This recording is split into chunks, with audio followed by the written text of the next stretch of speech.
Yes, after the performance of work. All right, Henry George Day Devotional 16 coming your way. I'm recording this early because I'm going to be out of town on Monday and Tuesdays, but I wouldn't want you to miss another day in your habit. So I left off complaining about this sentence from Henry George. The precise time of the payment of wages is immaterial.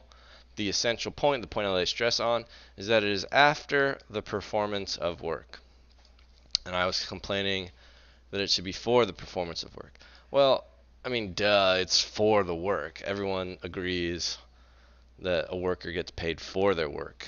The question that George is talking about is the source of that compensation is from the work. And on that point, I completely agree with George. The source of your compensation for labor is the labor. And I agree that the precise time of the payment is immaterial. I just still think that this little after bit is, at least it's confusing. Maybe it's confusing because I have such an acute mind, like all the other acute minds that have had trouble with this. Because he literally just said you could have your labor, your wages advanced to you. I don't know. Maybe I'm just being nitpicky, but I think we can move on, or we're just going to move on. Okay. The payment of wages, therefore, always implies the previous rendering of labor. Now, what does the rendering of labor in production imply? Evidently, the production of wealth, which, if it is to be exchanged or used in production, is capital. Therefore, the payment of capital in wages presupposes a production of capital by the labor for which the wages are paid. And as the employer generally makes a profit, the payment of wages is, so far as he is concerned, but the return to the laborer of a portion of the capital he has received from the labor. So far as the employee is concerned, it is but the receipt of a portion of the capital his labor has previously produced. As the value paid in the wages is thus exchanged for a value brought into being by the labor, how can it be said that wages are drawn from capital or advanced by capital? As in the exchange of labor for wages, the employer always gets the capital created by the labor before he pays out the capital in the wages. At what point is his capital lessened even temporarily? Footnote. I speak of labor producing capital for the sake of greater clearness. What labor always procures is either wealth, which may or may not be capital, or services, the cases in which nothing is obtained, merely exceptional cases of misadventure, where the object of the labor is simply the gratification of the employer, as where I hire a man to black my boots. I do not pay the wages from capital, but from wealth which I have devoted, not to reproductive uses, but to consumption for my own satisfaction. Even if wages thus paid be considered as drawn from capital, then by that act they pass from the category of capital to that of wealth, devoted to the gratification of the possessor, as when a cigar dealer takes a dozen cigars from the stock which he has put for sale and puts them in his own pocket for his own use. Yeah, I was looking forward to, I don't know if it would be a footnote or where, but when George talks about labor producing, or labor in service industries, I think we live in a much more service industry society in America now, and so it's a little unfortunate that George doesn't talk about the service industry as much as he could.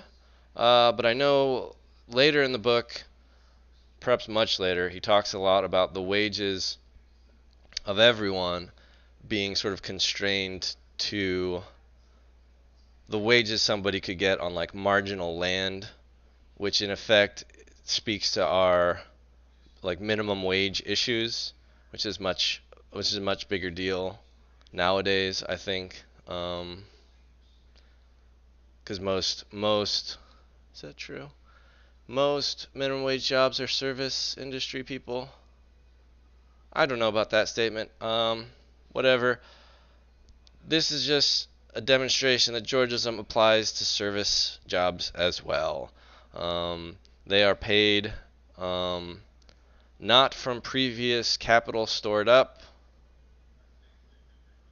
but from a like pool of wealth. Wealth being wealth being wealth, but capital is again a form of wealth that is set aside to produce more wealth.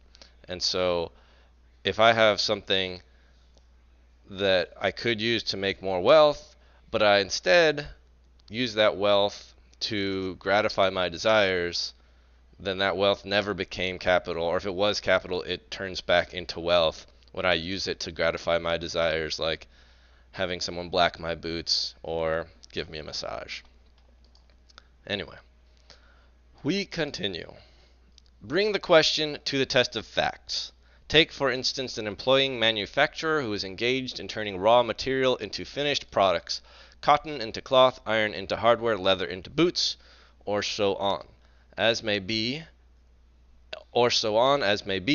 and who pays his hands, as is generally the case, once a week. Make an exact inventory of his capital on Monday morning before the beginning of work, and it will consist of his buildings, machinery, raw materials, money on hand, on band, typo, I think, money on hand, and finished products in stock. Suppose, for the sake of simplicity, that he neither buys nor sells during the week. And after work has stopped, and he has paid his hands on Saturday night, take a new inventory of his capital. The item of money will be less, for it has been paid out in wages. There will be less raw material, less coal, etc. And a proper deduction must be made from the value of the buildings and machinery for the week's wear and tear. But if he is doing a remunerative business, which must on the average be the case, the item of finished products will be so much greater as to compensate for all these deficiencies and show in the summing up an increase of capital. Manifestly, then, the value he paid his hands in wages was not drawn from his capital, or from anyone else's capital. It came not from capital, but from the value created by the labor itself. There was no more advance of capital than if he had hired his hands to dig clams, and paid them with a part of the clams they dug. Their wages were as truly the produce of their labor as were the wages of the primitive man, when, long before the appropriation of land and the accumulation of stock, that was in quotes, he obtained an oyster by knocking it with a stone from the rocks. As the laborer who works for an employer does not get his wages until he has performed the work, his case is similar to that of the depositor in a bank who cannot draw money out until he has put money in. And as by drawing out what he has previously put in, the bank depositor does not lessen the capital of the bank, neither can laborers by receiving wages lessen even temporarily either the capital of the employer or the aggregate capital of the community. Their wages no more come from capital than the checks of depositors are drawn against bank capital.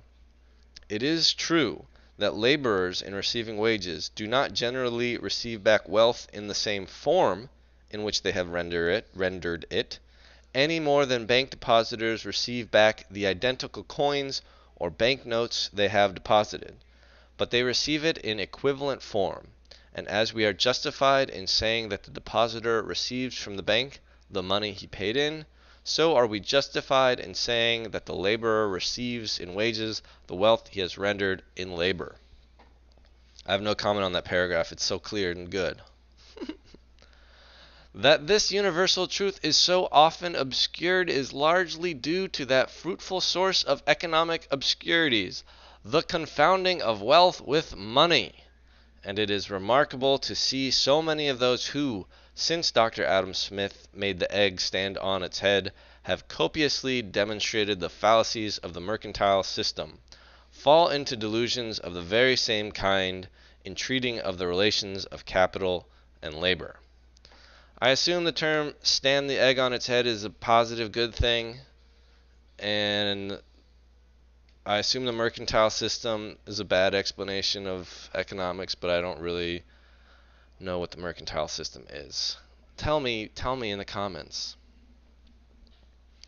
Money, being the general medium of exchanges, the common flux through which all transmutations of wealth from one form to another take place.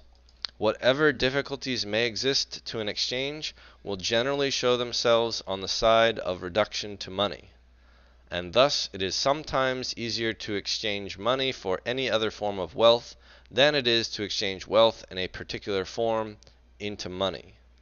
For the reason that there are more holders of wealth who desire to make some exchange than there are who desire to make any particular exchange. I'm reading that sentence again. Sometimes easier. No, see, there's a weird capitalization of the word sometimes, but I don't think that's not when the sentence. This is a long sentence. Yeah. Boom. Long sentence. Here we go. Money being the general medium of exchanges, the common flux through which all transmutation of wealth from one form to another take place, whatever difficulties may exist to an exchange will generally show themselves on the side of reduction to money, and thus it is sometimes easier to exchange money for any other form of wealth than it is to exchange wealth in a particular form into money, for the reason that there are more holders of wealth who desire to make some exchange than there are who desire to make any particular exchange. And so a producing employer who has paid out his money in wages may sometimes find it difficult to turn quickly back into money the increased value for which his money has really been exchanged, and is spoken of as having exhausted or advanced his capital in the payment of wages. Yet, unless the new value created by the labor is less than the wages paid, which can be only an exceptional case, the capital which he had before in money he now has in goods, as it has been changed in form, but not lessened. There is one branch of production. Wait, we're at 12 minutes? Well. I guess we're done for this episode of the Henry George Daily Devotional. Like, subscribe, share the land.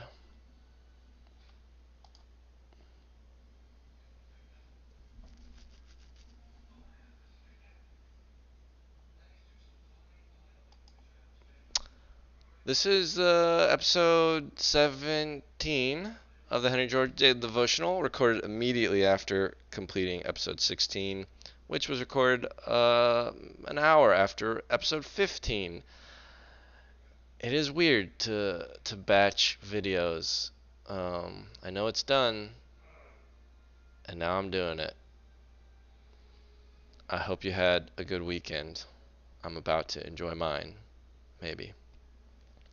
All right, we continue talking about wages and their source.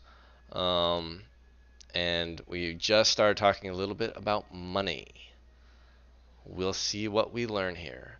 There is one branch of production in regard to which the confusions of thought which arise from the habit of estimating capital in money are least likely to occur, inasmuch as its product is the general material and standard of money.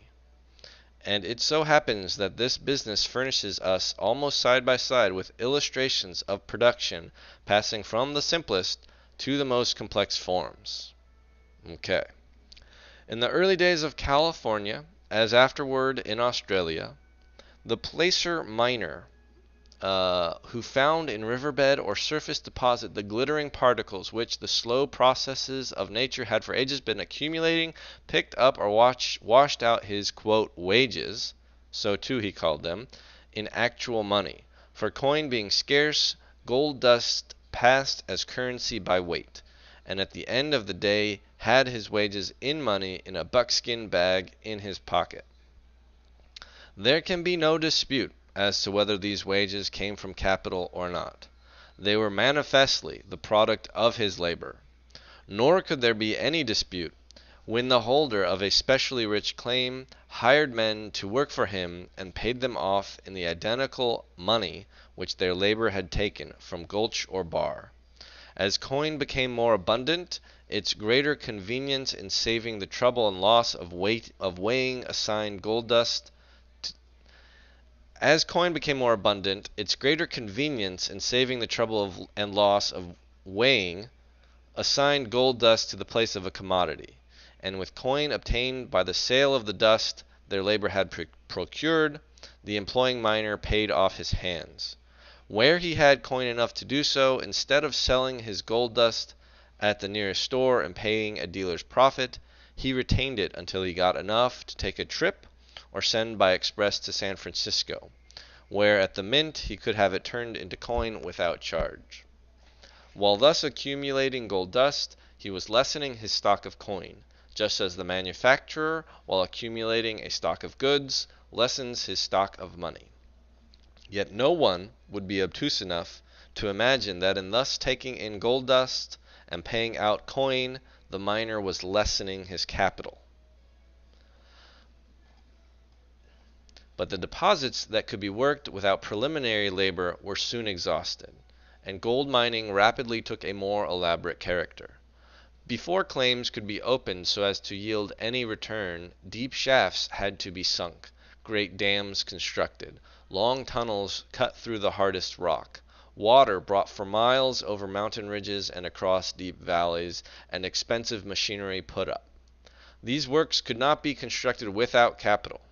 Sometimes their construction required years, during which no return could be hoped for, while the men employed had to be paid their wages every week or every month.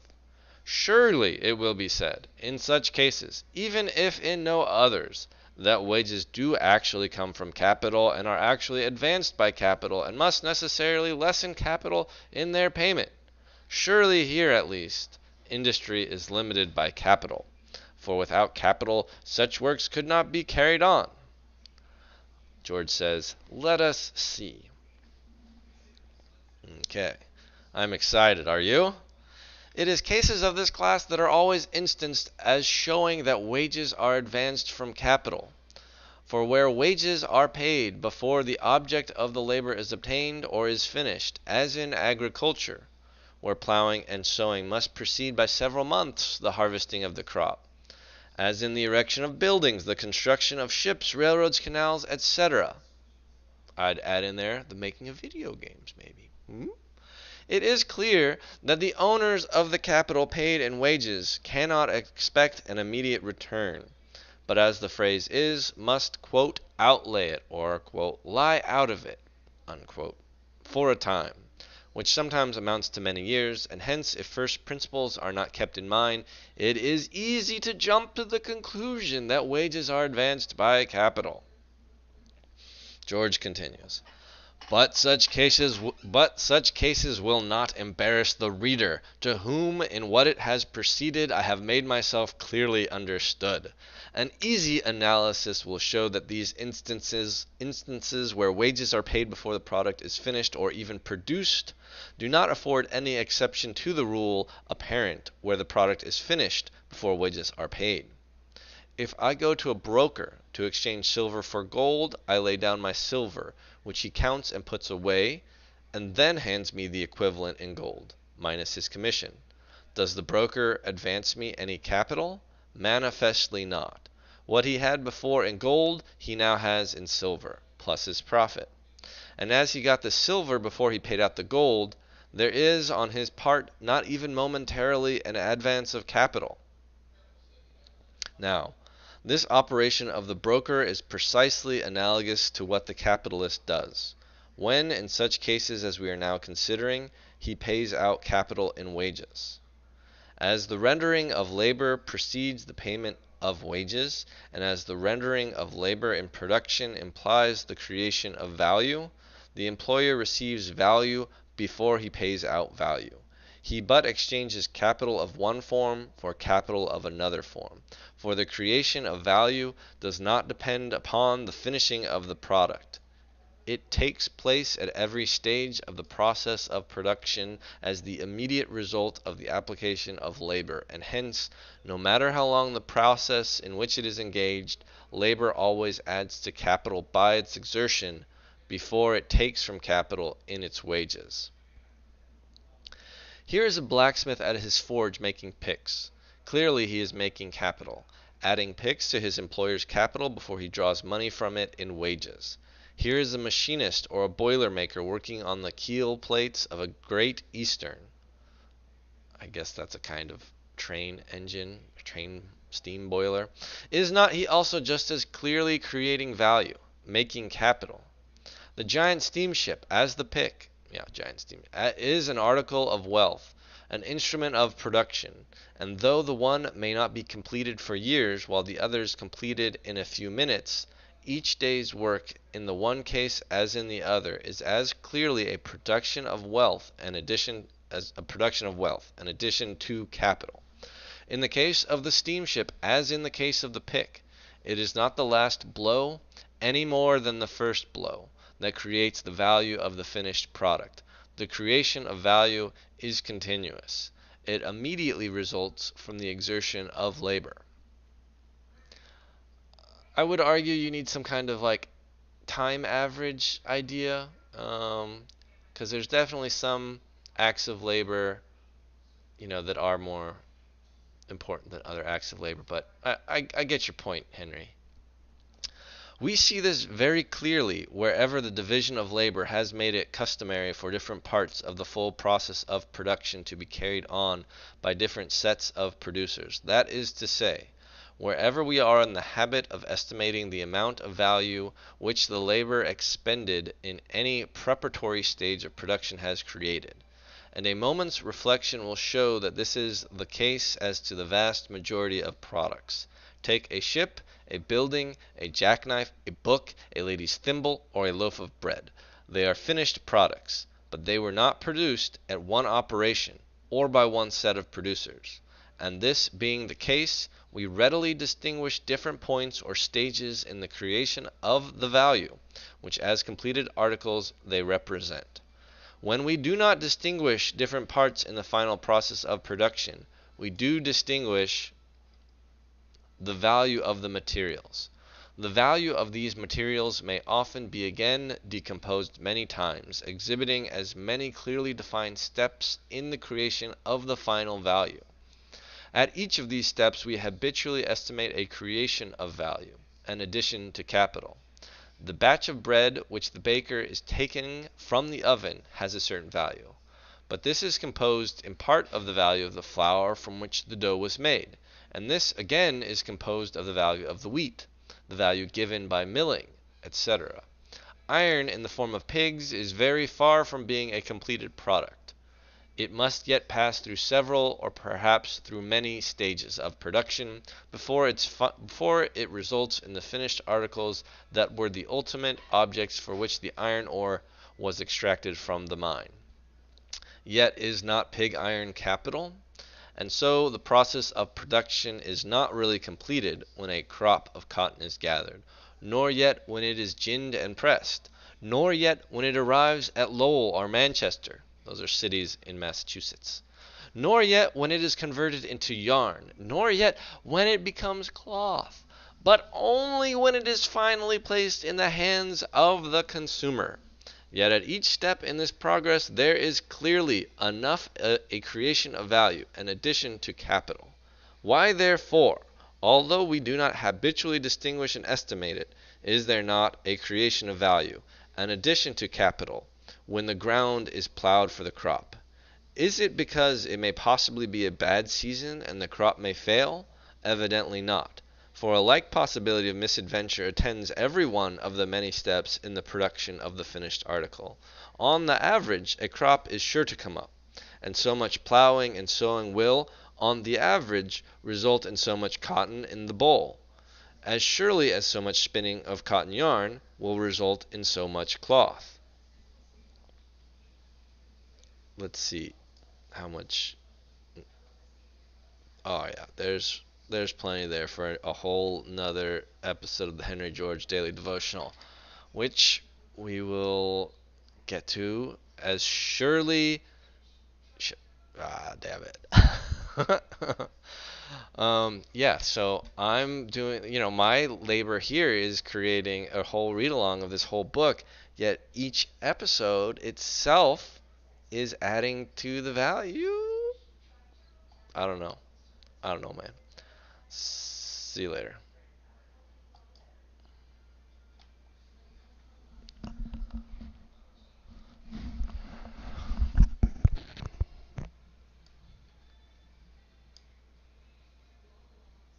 I guess, yeah, this is where we left off.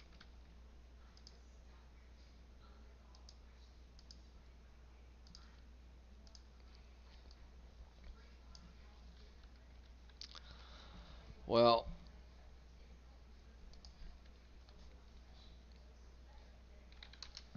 my summaries are going to be a little bit hard to do because I don't have to remember what I, we'll see.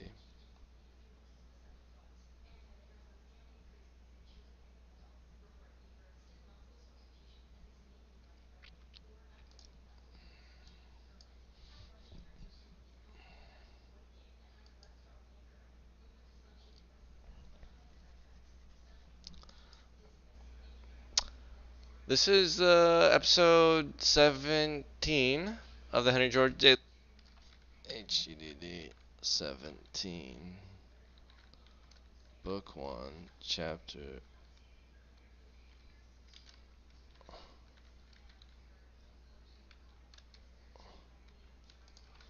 HGDD 16, Book 1, Chapter 3, Continued 3.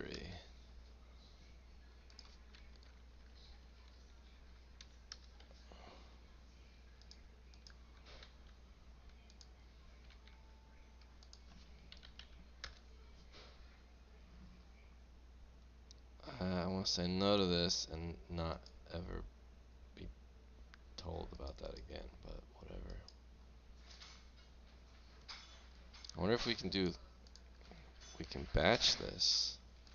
Oh, this is supposed to be 17.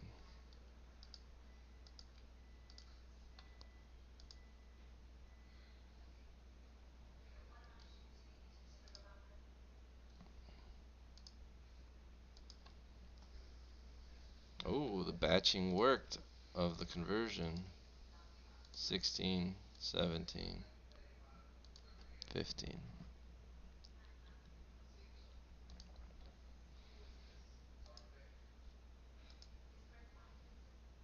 Upload video.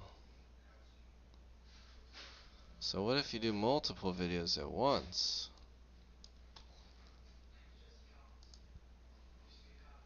I could start doing this a whole week at a time.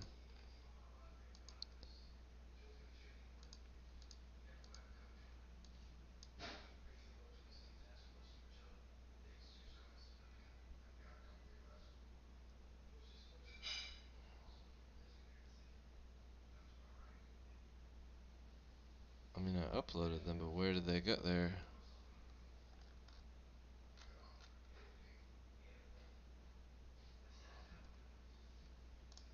Where did you go?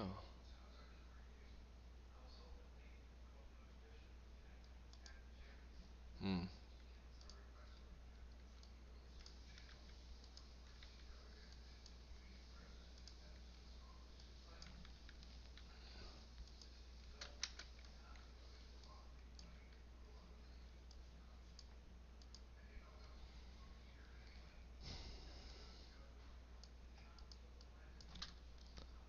Hmm.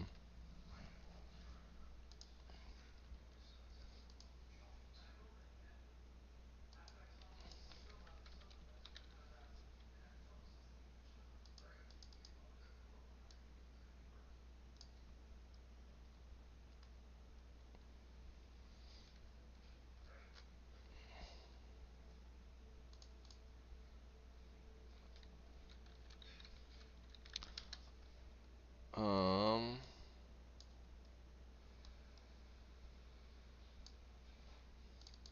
George really doesn't want you to think that a laborer's food, shelter, or clothing can be considered capital.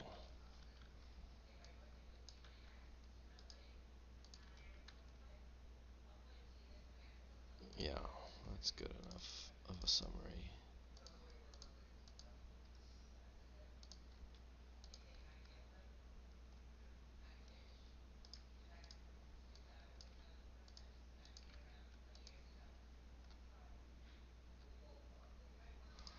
U.S. English, the 16th in Cerritos. This I don't change every time, but whatever.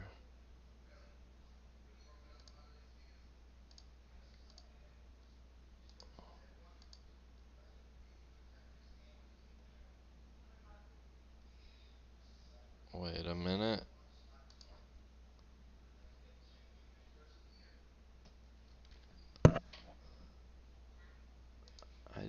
I didn't rename it.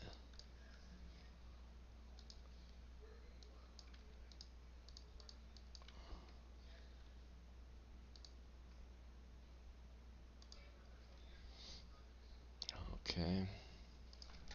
Spotify for podcasters.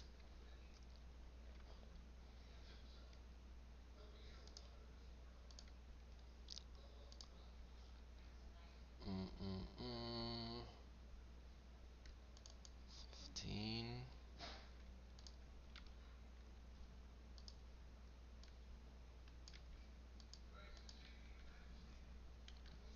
No.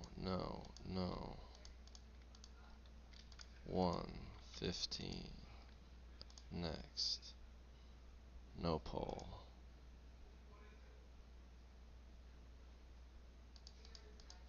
Why can't I publish? Generating preview.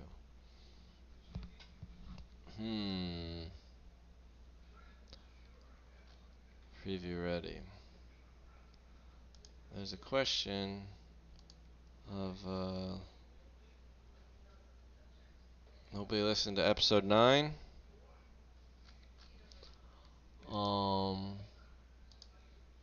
I don't know if you can schedule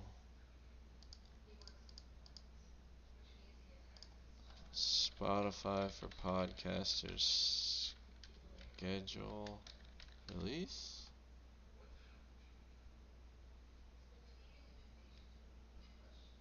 There seems to be a way. I would assume that there's a way, but alright, here we're gonna. Nope.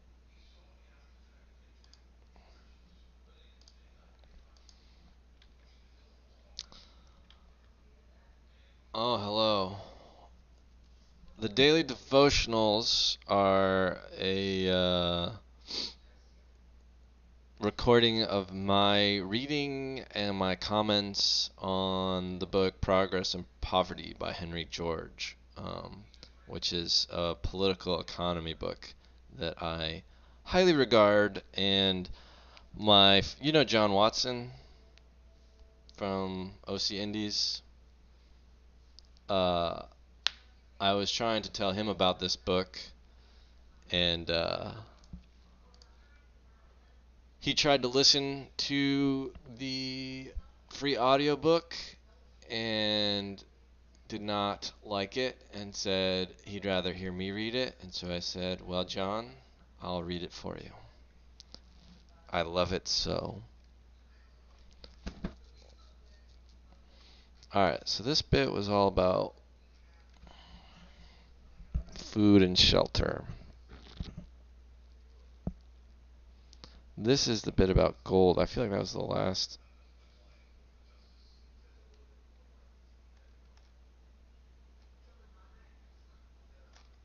That was the last bit.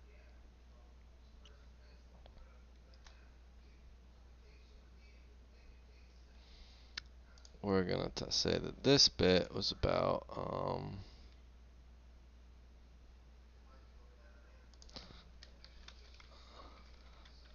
we're going to change the I read from George walks us through several instances of labor's continuous wealth creation and how this relates to the capital of an employer. This is the third one. This is episode 16. Yeah, if you're interested in Georgism, I would say you can read. Here is my introductory blog about it, I guess. Um,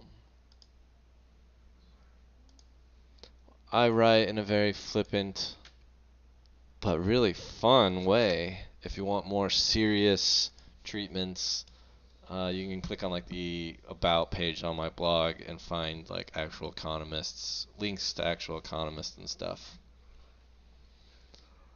Um,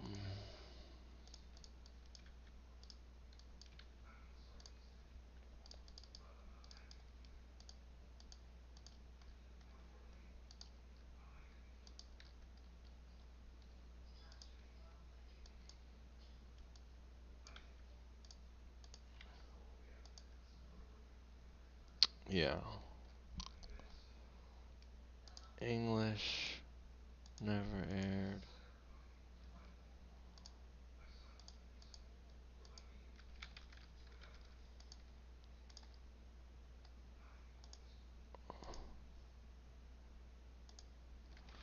Alright. Public, but I want to schedule a release. This will come out on Monday.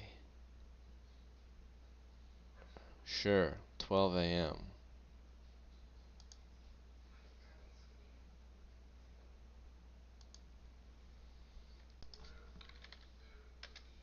Oops.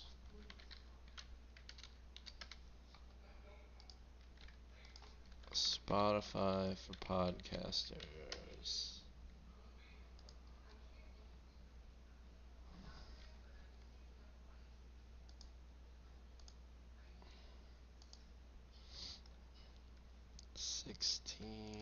.wave.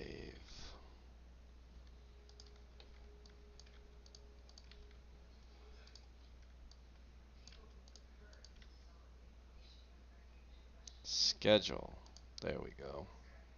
Monday, a.m. 12:01 a.m.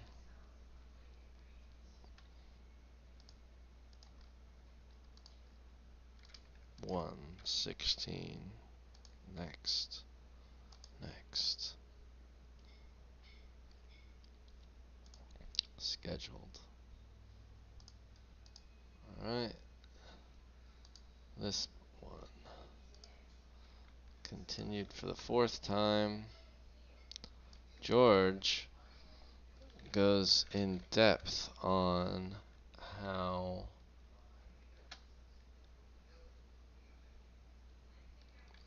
mining gold on gold mining.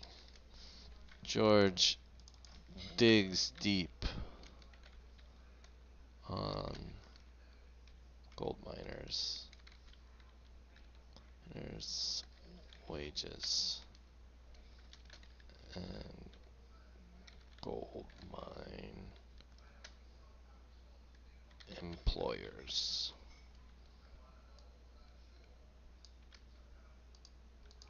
Boom, boom, boom, boom. Not made for kids. Don't restrict. Tag.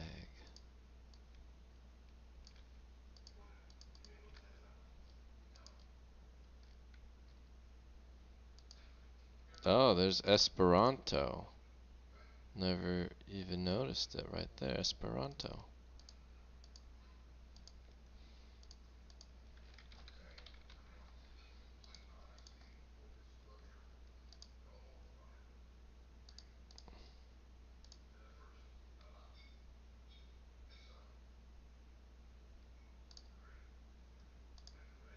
Public schedule for the 19th, 12:01 a.m.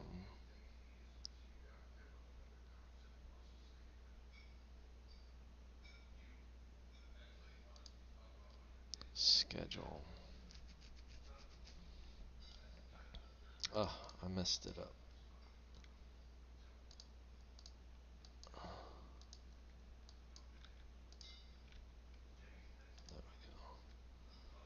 Alright, those are scheduled.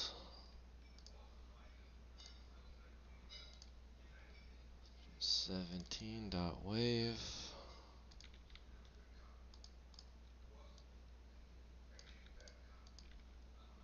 Schedule the 19th. 0:12 a.m. No. 1:17. Next.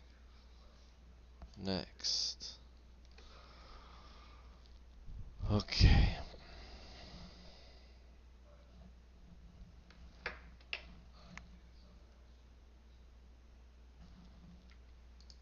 Scheduled.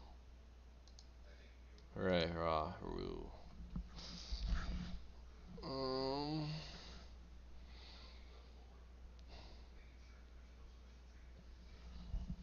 Cool.